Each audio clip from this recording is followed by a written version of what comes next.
Шатлану, гаҗәпләнү, соклану, оялу, борчылу, тетрәнү, өзгәләнү. Бер-берсен алыштырып торган мондый хисләр һәр кайсыбызның тормышында җитәрлек. Әлеге кичерешләрсез яшәешебезнең мәгънәсе дә булмас иде. Ни өчен икәнен тәгаен белмичә, хәтта бер нигезсез без күп вакыт шул хисләргә таянабыз. Акыл кушканча түгел, йөрәк әйткәнчә эшлибез. Хисләр физиологик халәтебезгә дә бик нык тәэсир итүчән. Көчле стресс кичергәндә кеше игътибарсыз әйләнә, оныта, фикер җибен югалта. Хисләргә төреп кабул иткәндә без вакыйгаларны озаграк хәтерләп калабыз. Ширләргә, вакыттан иртә картаюларга барысына да хисләр гаепле. Хисләр кешенең тәне белән дә, тойгылары белән дә идара итә. Алар һәр кайда, безнең күзләрдә, хәрәкәтләрдә, мимикада, интонациядә. Башкаларның рухи халәтен аңлау алар белән аралашуны, уртак тел табуны күпкә җиңеләйтә. Эмоциональ интеллект дигән төшенчә дә бар. Үзеңнең һәм тирә-юньдәгеләрнең эмоциональ халәтен аңлау, хисләреңә хуҗа белүдә максатларга ирешергә ярдәм итә. Күп санлы тикшеренүләр шуны күрсәтә. Җәмгыятьтә тоткан урынга, дан дәрәҗәләргә, кесә калынлыгына карамыйча, үзен бәхетле итеп тоючы кешеләр бар. Язмыш сынаулары әлбәттә аларны да читләп үтми. Әмма юлдагы киртәләр, уңышсызлыклар, стрессларны алар күпкә җиңелрәк кичерә. Яшәүнең тәмен, мәгънәсен таба беләләр. Бу халәткә ничекләр итеп ирешергә соң? Кешеләр әйтерсең, бер-берләренә күзгә күренмәгән җепләр белән бәйләнгән. Үткәргечкә охшаган ул җеп-чыбыклар аша без үзара энергия алмашабыз. Элемтә ныграк булган сайын хисләр алмашуда көчлерәк бара. Уңай эмоциялар белән бүлешкәндә ике арада гармония туа. Һәм киресенчә. Үзара мөнәсәбәтләр киеренкеләнсә, низахтан чыгы юлы табылмаса, аралашудан качасы килә. Синдәге бу кәеф шунда ук янәшәдәге кешегә дә күчә. Якының белән генә түгел, хәтта читләр белән ара бозылуда бик күп энергиябезне ала. Әгәр бу халәт озак дәвам итә икән, эмоциялар җыелып, тупланып бара да, бер заман ташып чыга. Һәм шул вакыт эчтәге саклагыч, предохранитель эшли башлый. Кеше бер нәрсәдән ям, тәм, кызык тапмый. Нәтиҗәдә эмоциональ чукраклык барлыкка килә. Ул исә үз чиратында битарафлыкка китерә. Ни генә булса да, миңа барыбер. Мондай халәт шактый куркыныч, чөнки кеше бу чакта дөрес булмаган карарлар кабул итәргә, ялгыш адымнар ясарга бик мөмкин. Үзеңне эчтән сыный торган әлеге кичерешләрне җиңәргә ничек өйрәнергә соң? Үпкә һәм рәнҗешләрне ничек итеп ышаныч, дуслык хисләренә әйләндерергә? Якын кешеләр белән мөнәсәбәтләр кору, хис теләкләреңне белдерергә өйрәнү бала чакта формалаша. Яңа туган сабыйын әнисе ничек кабул итә, аның турыда ничек кайгырта, бәләкәчнең кешеләргә генә түгел, дөньяга мөнәсәбәте дә киләчәктә шушыларга да бәйле булачак.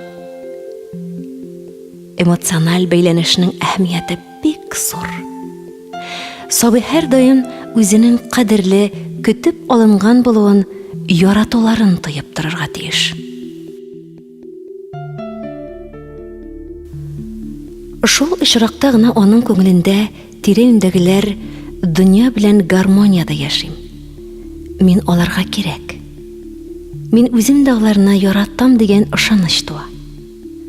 Әгәр ул елаганда, нидер таләп иткәндә әнисе ишетмәмешкә, күрмәмешкә салышса, бала әнигә ышанырга ярамый дигән нәтиҗә ясап кына калмаячак.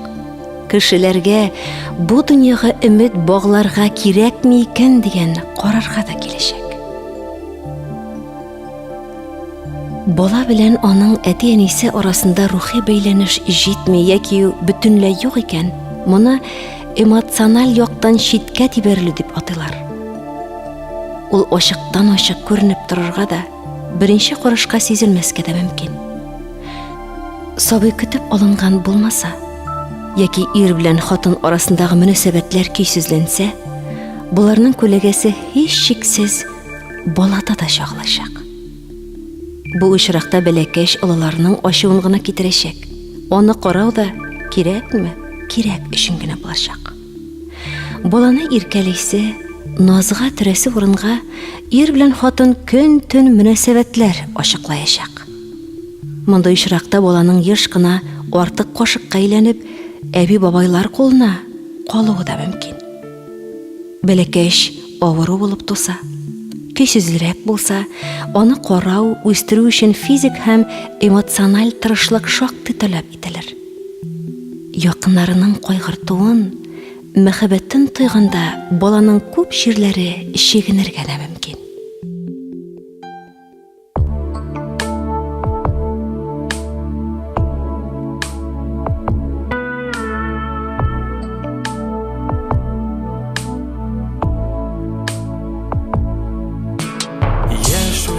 Шақта уйлар тулы хыял, иңнәргә тик канат куясы.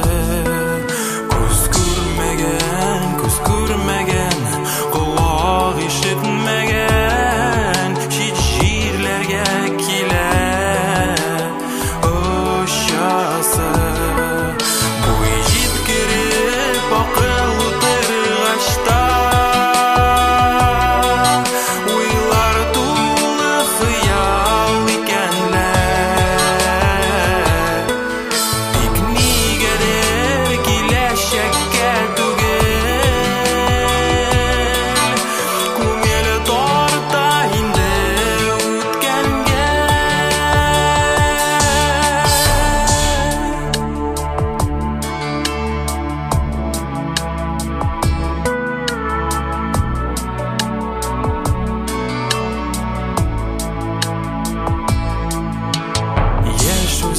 шақта уйлар тулы хыял, иңнәргә тик канат куясы.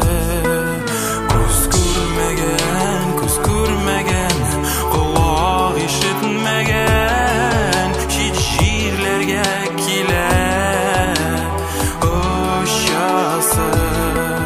Буй җиткереп акыл утыргачта,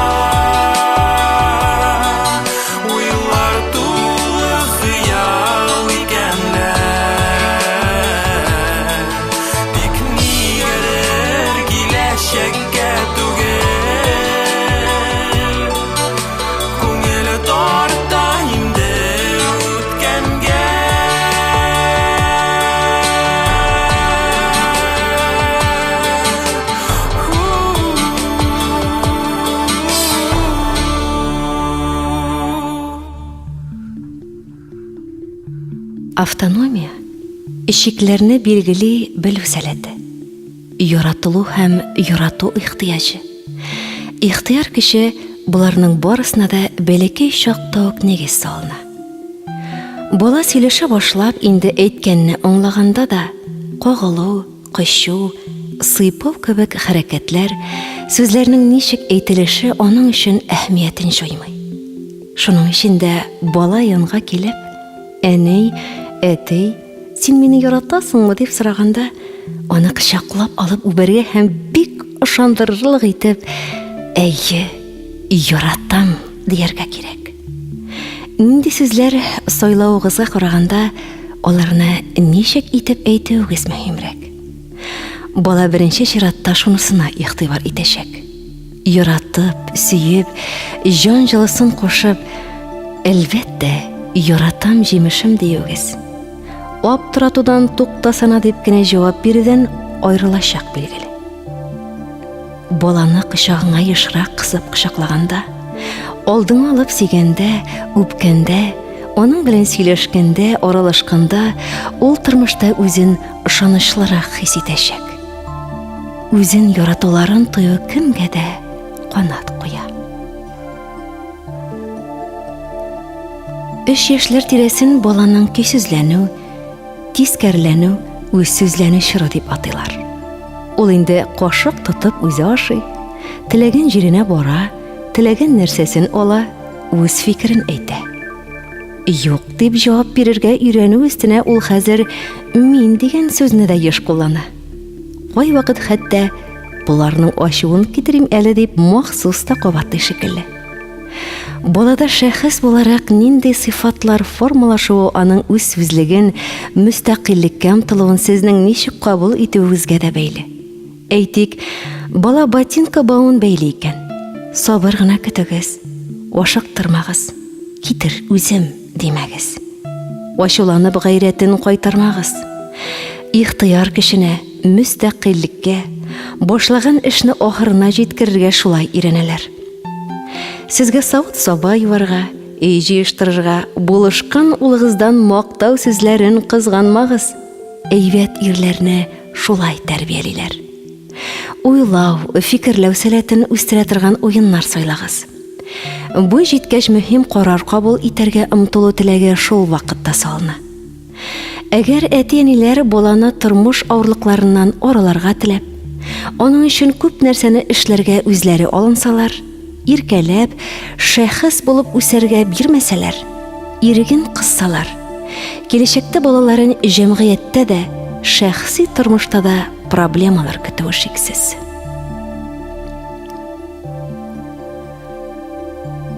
Ана иреннән нидер таләп иткәндә башта ызгыша, аннан йылы икән. Үсеп җиткәч кызы ир-атлар белән аралашканда шушы күренешне үзенә үрнәк итеп кабатларга мөмкин. Нәрсәгәдер ирешергә телисең икән, башта конфликт китереп чыгар. Аннан күз яшьләреңне эшкә җик. Кыз бала үстерүче ана сәламәтлеге какшавын баласыннан күрсә, һәм бу хакта бер туктаусыз кабатлап торса, бу җиткәч кызының әни булырга ашыкмавы, үзенең исәнлеге, рәхәтлеге турында гына кайгыртып яшәве ихтимал. Тапкан очракта да ул сабыеңа карата эмоциональ яктан соңгырау булып калачак. Аны шулай кирәк булган өчен генә караячак. Әгәр әтисе кызын гел нәрсә өчендер битәрләп, тәнкыйтьләп, кимсетеп тора икән, үскәч ул кыз үзе дә аңламастан аның кебек рәхимсез, мәрхәмәтсез иратларга тартылачак. Аларның яратуына, мактауына лаек булырга тырышачак. Кымышаулама, көйсезләнмә, тизрәк. Синнән бер нәрсә дә килеп чыкмас. Кушканлы тыңла. Әйбәт бул кебек турыдан-туры әйтүләр. Акыллым минем кебек уңай яки тискәре бәйләр. Бик көйсез ул безнең.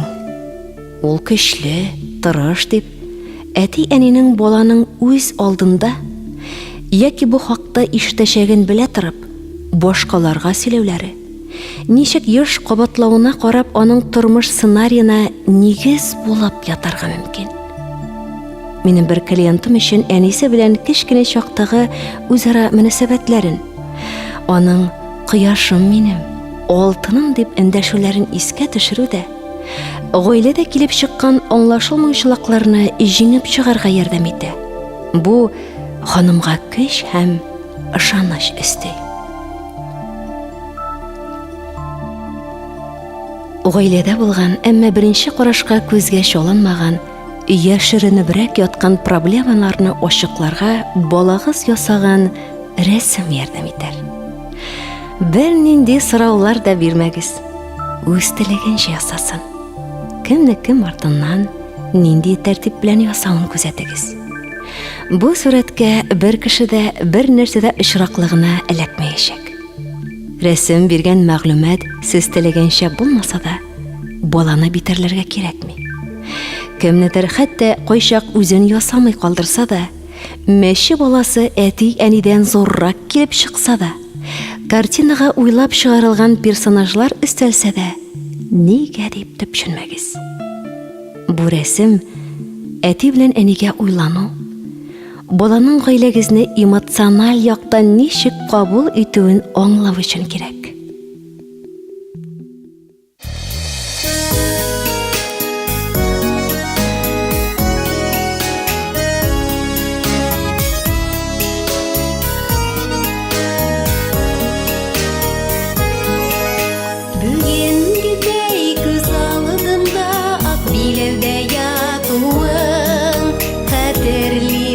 Шатыладымнан йөрәгемнең ярсуын, беренче кат елмаюың сеңеп калды күңелгә. Хәтерлимен сәфәр чыккач, ашкынганын күрергә. Улым диям горурланам, синдә минем киләчәк. Улым диям бәхет телим, шатлык булсын күрәчәк. Улым диям горурланам, синдә минем киләчәк. Улым диям бәхет телим, шатлык булсын күрәчәк.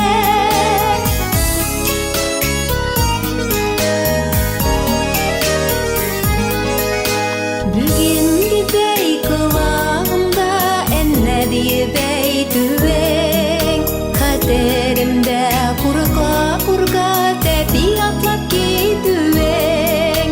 Беренче кат чәчәк тотып киткән чагың мәктәпкә. Хәтерлимен сөенгәнең бишлеләргә дәфтәрдә. Улым диям горурланам, синдә минем киләчәк. Улым диям бәхет телим, шатлык булсын күрәчәк. Улым диям горурланам, синдә минем киләчәк. Улым диям бәхет телим, шатлык булсын күрәчәк.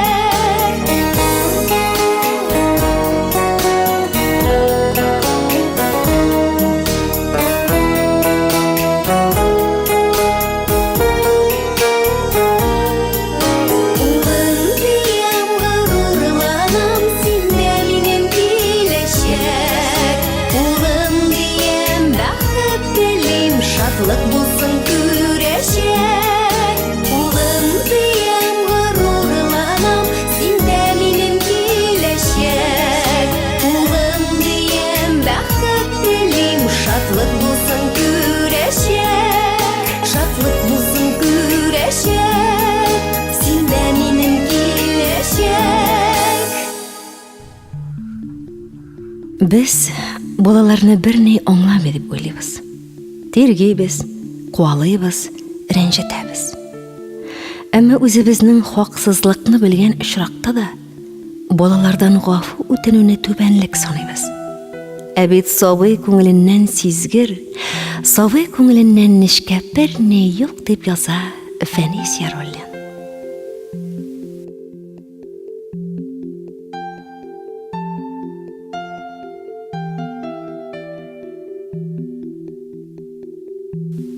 Көндәлектә икеле билгесе. Өйгә сыңрап кайтты. Телефоннан сыйныф җитәкчесе шылтыратты. Урын җир җыелмаган. Сәбәпләр төрле булырга мөмкин. Ә финал бер үк. Бөтен ачуны баладан аласы килә. Ачуланмагыз диюемне көтәсезме? Алай димим. Тавышыгызны күтәрүдән илгәре Америка журналисты Ливингстон Лартнетның атаклы язучы-психолог Дейл Карнеги җыентыгына кертелгән язмасын укып чыгарга тәкъдим итәм. Үкенү. Син мине ишетмисең инде, улым. Син Нәни кулыңны яңагың астына куйгансың да, тирән йокыга талгансың. Аксыл бедерә чәчләрең дымлы маңгаеңа ябышкан. Мин качып кына синең бүлмәңә кердем. Беләсеңме ни өчен? Мин синең каршыңда бик гаепле икән бит. Берничә минут элек китапханәдә газета укып утырганда, башыма кинәт китереп бергән ачы хакыйкатьтән мин бер мәлгә югалып, хәтта тетрәнеп калдым. Әйтеп, аңлатып бетерә алмаслык үкенү ачысы иде ул. Һәм мин башымны иеп синең караваттың янына килдем. Улым, мин үземнең кәефсезлегемнең ачуын синнән алганмын икән бит. Мин сине иртән мәктәпкә барырга дип киенгәндә үк юеш сөлгене битеңә тидереп кенә алдың дип тиргәп алдым. Аннары ботинкаларың чистартылмаган өчен сүктем. Кайсыдыр киемеңне идәнгә куеп торган өчен җикерендем. Иртәнге аш вакытында да бәйләндем мин сиңа. Син чәеңне түгеп җибәрдең. Ризыкны каударланып йоттың. Терсекләреңне өстәлгә куйдың. Икмәккә майны артык калын итеп яктың. Аннары инде син уенга чыгып барганда, ә мин поездга ашыкканда артыңа борылдың да, әти сау бул дип кул изәдең. Ә мин кашларымны җыерып, җилкәләреңне турайт дип җавап кайтардым. Көн ахырында бөтенесе дә яңа баштан башланды. Мин өйгә кайтып килгәндә, син тезләнеп шар тәгәрә тешле уйныйдың. Шолларың тез турысыннан тишелгән иде. Мин сине үземнән алда атларга мәҗбүр итеп, иптәшләрең алдында хорлыкка калдырдым. Шалбар кыйммәт тора. Үз акчаңа сатып алган булсаң, бөхтәләп кияр идең. Я Хода. Башка берәү булса бер хәл иде. Бу сүзләрне бит синең әтиең әйтә. Хәтерлисеңме? Мин китапханәдә утырганда, син әрнүле караш белән кыяр-кыймас кына минем яныма кирдең. Мин укудан бүленүем өчен ачуым чыгып, газета өстеннән генә боз кебек салкын караш ташлагач, кавышап, ишек янында туктап калдым. Нәрсә кирәк? Син минем кыры сорауыма җавап бирмәдең. Атылып килдең дә, муенымнан кочаклап үбеп алдың. Нәни йөрәгеңә сыйган, хәтта минем салкын битарафлыгым да сүрелдерә алмаган шул кадәр көчле ярату хисе белән кычтың син мине. Аннары терек атлап, баскыч буйлап менеп киттең.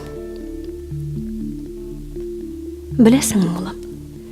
Син чыгып китүгә, газетам кулымнан шуып төште. Һәм мине кытачкыч, күңел булгаткыч курку хисе билеп алды. Нишләдем мин? Бер өзлексез бәйләнчекләнү, пешекләп тору кебек гадәтләремне синең кечкенә малай булуың өчен бүләк рәвешенә әйләндердем түгелме соң? Ә бит чынлыкта мин сине яратмыйм түгел. Мондаш синең бала гына булуың белән исәпләшмичә, сиңа үз яшемнән чыгып таләпләр куюда. Ә синең халкың шул кадәр дә ихлас, күркәм, сада. Синең нәни йөрәгең ирактагы калкулыклар өстендә сызылып атучы таң кебек иркен. Тыныч йокы теләргә кергәч, синең хисләнеп, муеныма килеп сарылуыңнан чыгып та әйтәм мин моны. Бәс, шулай икән. Бүген бит башка бер нәрсәнең дә әһәмияте юк.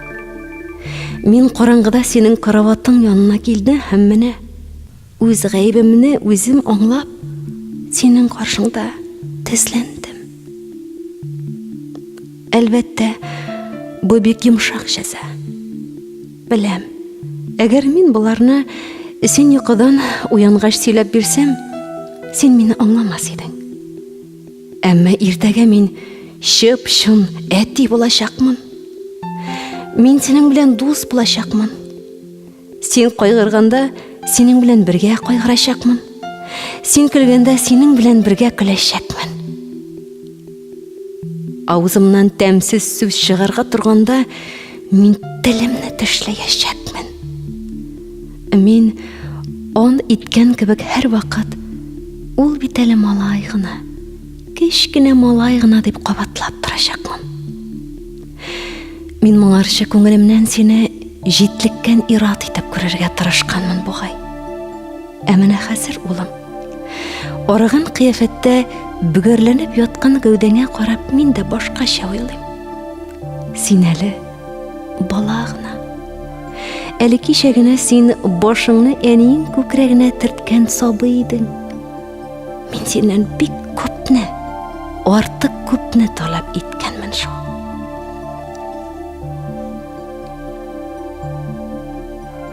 Сез балагызны әлегә бик кечкенә дип санарга күнеккәнсез. Әмма ышаныгыз, бу чор бик тиз үтеп китәчәк.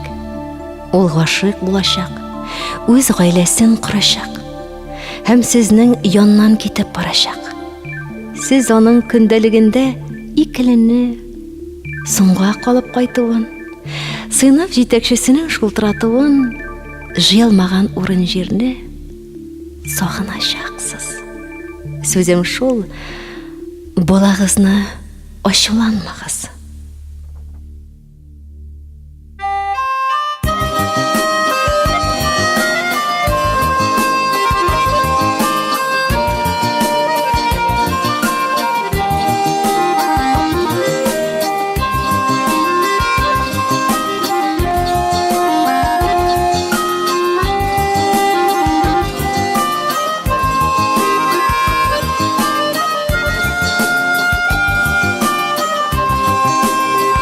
Әткәй безне кыйнамады, рәнҗетмәде сүз әйтеп.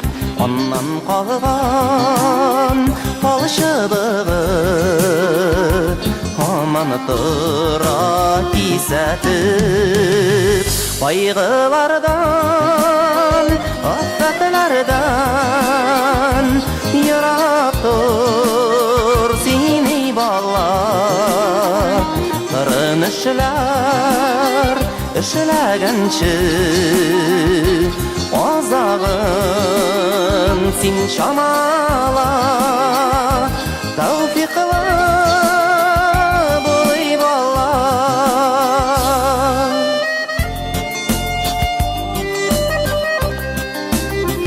Узган инде бала чаклар, онытылган агачтайлар. Әткәйләрнең талчыбыгы гөнаһлардан саклыйлар.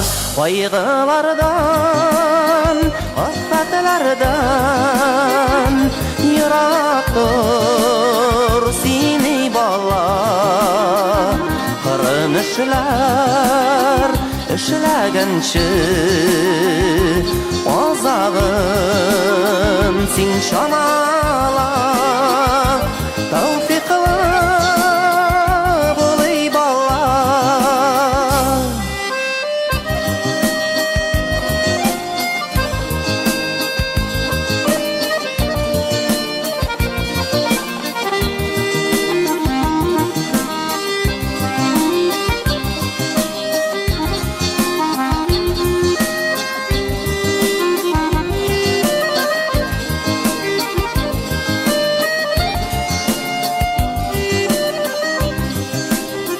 Талчыбыклы матчаларны басмасын кайгы йөге. Талчыбыклы ханатиле балалы нигез изге. Кайгылардан, афәтләрдән ерак тур seni bala Kırın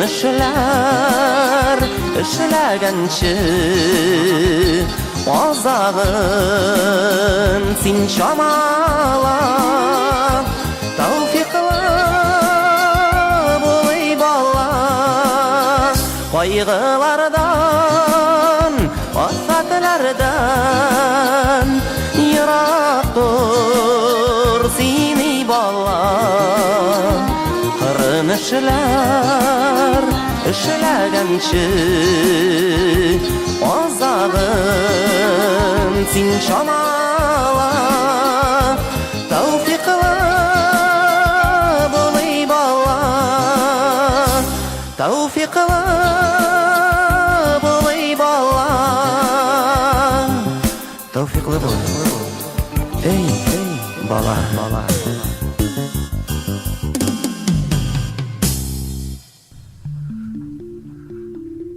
Yonlarında enkeleri yürgende, Qoaz böpkesine de tilgen taşlanmay. Fənis Yarolin.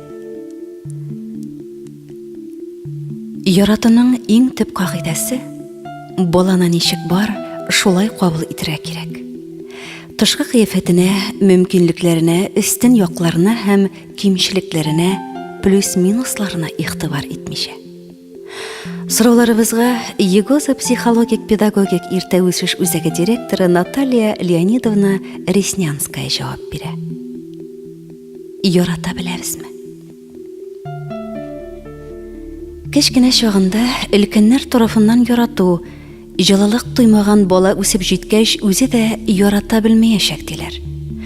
Баланы яратуның нинди дә булса кагыйдәләре бармы? Әзер кагыйдәләр әлбәттә юк. Кайбер киңәшләр генә бирергә мөмкиндер. Бу мәсьәләдә дөрес җавапны әти-әнинең сизгер йөрәге үзе таба. Тормыш шуны күрсәтә. Баланың оннан инде олы кешенең һәр проблемасы аны тәрбияләүдә киткән ялгышларга бәйле. Шуларның иң зурысы балага карата мәхәббәт җитмәү. Уңышлары өчен аны мактый, үсендереп җибәрә белмәү. Балалар күзнең бер чите белән булса да, без яшереп калырга тырышкан әйткәләшүләрне күрә. Кылак очы белән булса да, дусларыбыз, күршеләребез, очраклы кешеләр белән ничек сөйләшүебезне ишетә. Кискен тон, башкалар турында яратмыйча әйтелгән сүзләр бала күңелендә эстез калмый. Теләсәк теләмәсәк тә, безне кабатлый башлаячак. Безгә охшарга тырышачак ул. Балага яратуыңны ничек белдерергә? Сүзләр белән кабатлап торыргамы? Күзләрдә чагылсынмы ул? Әллә кычаклап үбеп алулар, баштан сыйпаулар белән күрсәтергәме? Бала үзен яратуларын белеп үссен. Бер туктаусыз кычып үбеп торырга димәгән. Кулына кагылып, аркасыннан кагып, чәчләреннән сыйпап алу да җитә. Бала үзен ышанычлырак тоя башлаячак. Ярату төрле гаиләләрдә төрлечә чагыла. Кемдер кычу үбүләргә юмарт. Кайберәүләр җылы хисләрен эчке тыйынкылык, кырыслык пәрдәсе артына яшерә. Тик бер кагыйдәне истән чыгармагыз. Ярату ихлас булсын. Күп әниләр балага мин сине яратам дигәндә, әгәр дип тә өстиләр. Әгәр сүземне тыңласаң, тәртипле булсаң, әйбәт укысаң. Әгәр без балабызны тәртибендәге уңай тискәре якларга карамыйча яратсак, ул эчке шәхси конфликтлардан котылыр, үзенә тәнкыйть белән карарга өйрәнер. Балаларны үз калыбыңа салмыйча кабул итә белергә кирәк. Кызганыч, шушы гади хакыйкатьне күпләр аңлап бетерә алмый. Бала тәртипле, тыңлаучан булганда гына ул тәти. Тик тормый, чыгардан чыгара башласа, юнсез кызга, әшәк малайга әйләнә. Менә шул әгәрләр балада үзенә ышанычны югалта, мөмкинлекләрен чикли, ялган кыйммәтләр формалашуга сәбәп була. Безнең караштан моңа лаек булмаган мизгелләрдә, ялгышканда, нәрсәнедер дөрес эшләмәгәндә, бала яратуыбызга бигрәк тә мохтаҗ бит. Без, әниләр, шуны аңламыйбыз. Дөресрәге аңларга теләмибез. Әйе, бер нинди яратуларга лаек булмаганда, бала сезнең мәхәббәткә аеруча мохтаҗ. Ул дөньяны өйрәнә. Алга таба үз-үзен ничек тоту серләренә төшенә. Танып белү юлы берничек тә хаталардан хали була алмый. Әти-әнидән башка кем дөрес юнәлеш бирсен? Тәнкыйтьләгәндә, бер кайчанда баланың шәхесенә кагылмагыз. Син котышкыш яки яр бакасы кебек кычкырма, болайда башым авырта дип кисәтү ясаганчы җайлап кына аңлатыгыз. Зинһар, акрынрак сөйлә. Юкса телефоннан әтиеңне ишетмим. Яки сеңлеңнең уенчыгын тартып алуың бер дә ошамады миңа диегез. Баланы ярату хисе табигатьтән бөтен әниләргә дә бер төсле биреләме? Соңгы вакытта ул кимәдә шикелле. Чөнки күп хатын-кызлар хәзер карьера ясарга, дуслар белән аралашырга, үзе теләгәнчә яшәргә бала кымычаулы дип саный. Әлбәттә, яратуның нигезендә гап-гади аналык инстинкты ята. Сабыйын сакларга, якларга омтыла ул. Урыны җылы, тамагы тук, үзе сәламәт булсын дип ут ята.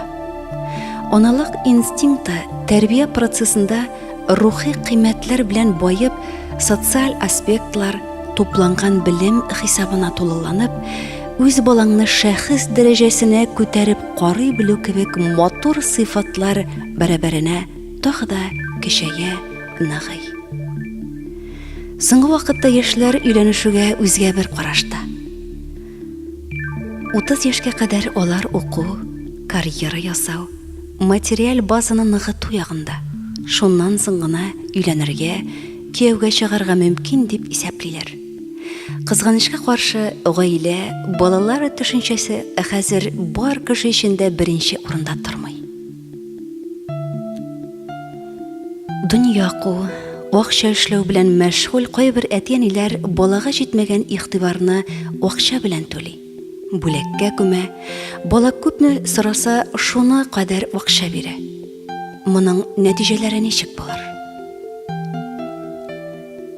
Балалар белән бергә уздырылган вакыт шугалактамы ул, походтамы, өйдә бергәләп китап укыгандамы, идәндә тәгәрәп уйнагандамы, менә шунысы гына сезнең файдага эшли. Бер-береңә якынайта, үзара хөрмәтне ныгыта. Бала белән сирәк күрешү бушлыгын бүләк биреп томаламагыз. Бергә үткәрелгән бәхетле сәгатьләр һич нәрсәгә алыштыргысыз. Бүләккә күмүләр көннәрдән бер көнне баланы үз ихтыяҗларын гына канәгатьләндерүче эгоист итеп формалаштыра.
үшін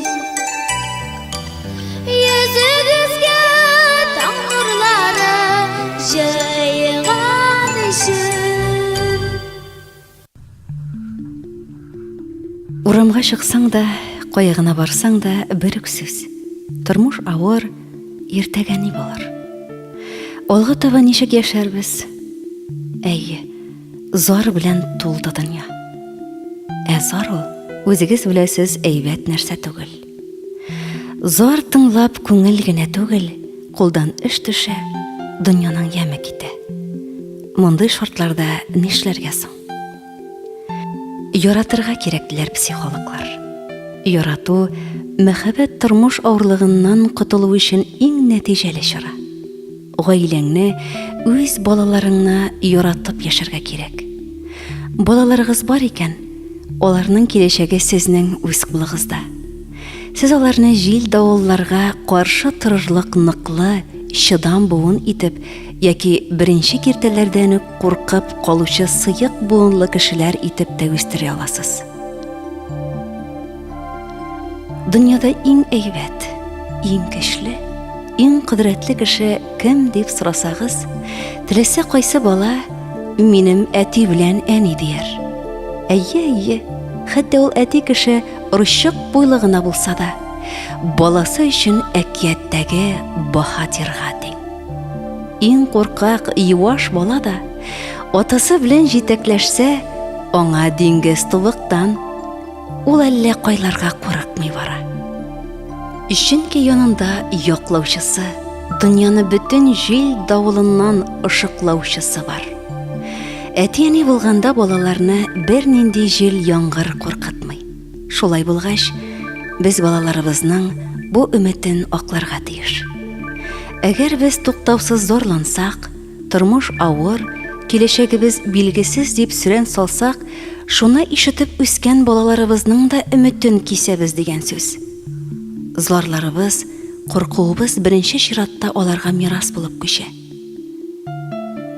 Әти-әни дә курыккач, бу дөнья чыннан да коточкыч икән дип уйлый сабый. Һәм ул шул курку, өметсезлек, ышанычсызлык белән тормыш агымына килеп керә. Мондый балалардан укуда да, гаиләдә дә тырышлык, үҗәтлек көтеп булмый. Һәр чорның үз дәвасы бар. Нишләргә дисезме? Балаларыбызның киләчәге тыныч, әйбәт булсын дисәгез, менә бу киңәшләрне тотыгыз. Бүтән игътибарны кешегезне гаиләгезгә, балаларыгызга юнәлтегез. Җәмгыять проблемаларын шешәргә маташмагыз. Төрле җыеннар, митинглар, баш күтәрүләр сезнең тормышны җиңеләйтми, киресенчә, нервларыгызны гына какшатыр. Дәүләт ярдәм итәр дип ялгыша күрмәгез. Үз көчегезгә генә ышаныгыз. Тормышның бу хәлгә төшүенә гаеплене эзләп юкка көчегезне бетермәгез. Барыбер таба алмассыз. Тапкан хәлдә дә ихтимал менә кем гаепле дип төртеп күрсәтүчеләр очрар. Аңардан ачу алырга омтылудан хәл үзгәрмәячәк. Киләчәккә ышанычыгызны югалтмагыз. Ни уйласаң шул алдыңа килә дигән әйтемне исегездән чыгармагыз. Куркуга бирешмәскә тырышыгыз. Куркуга төшү галәмәт начар нәрсә ул. Шул курку аркасында кешеләр төркемгә берләшә, төркем белән идара итүдә, аңа теләсә нинди идеяны, фикерне сеңдерүдә бик җиңел. Дөнья булгач төрле хәлләр була. Эшсез калу, югалтулар. Әмма буларның берсе дә баш бәләсе түгел әле. Кем әйтмешли, баш исән булсын, баш сау булса, малы да, җае да табыла. Пәйгамбәребез боерды ки, атаның балаларына калдырачак иң бөек мирасы гүзәл тәрбия. Балаларыгыз белән инсафлы мөнәсәбәттә булыгыз вә аларны яхшы тәрбияләгез. Сак булыгыз. Кыз балаларыгызны хурлаудан саклагыз. Баласы булган аның белән бала кебек булсын. Бала җәннәт нигъмәтләренең берседер. Җәннәттә рәхәттән алырлык вә сөенеч белән тулы шундый бер җир бардыр ки, анда бары тик балаларын сөендергәннәр генә керә алырлар. Балаларыгыз сезгә Аллаһның иң күзәл бүләгедер. Димәк ки, аларны харам ризык белән тукландырмагыз. Аллаһудан куркыгыз һәм балаларыгыз хакына шәфкать белән гаделлектән аерылмагыз.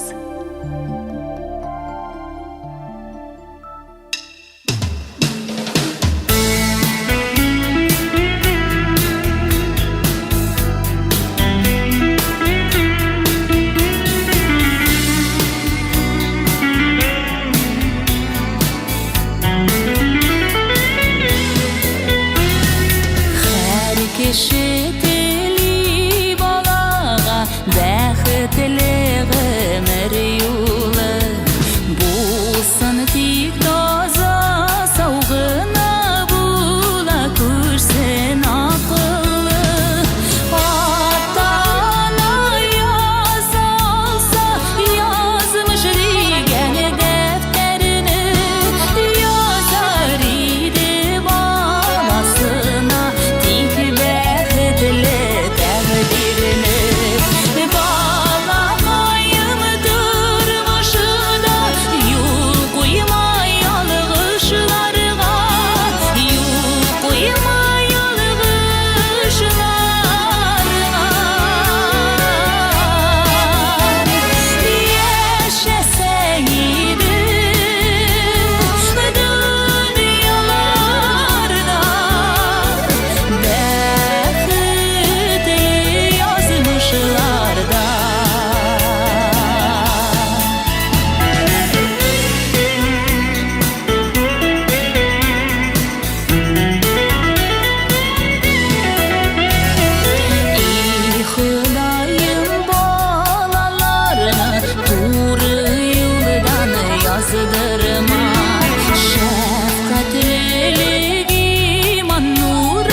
Хөрмәтле радио тыңлаучы якын дусларыбыз, әле сез Сабый күңеле исемле тапшыру тыңладыгыз. Тапшыруда туры юл һәм дөньяда сүзем калар китаплары кулланылды. Сөембикә, Толпар журналларыннан һәм Юлдаш гәзитеннән алынды. Ә инде музыкаль яктан Булат Җиһаншин башкаруындагы Киресенчә исемле җыр, Мәүлидә башкаруындагы Улыма җыры, Айдар Галимов башкаруындагы Акыл чыбыгы, Маликовлар башкаруындагы Рәхмәт сезгә һәм Гүзәл Уразова башкаруындагы Балаларга исемле җырлар бизәде.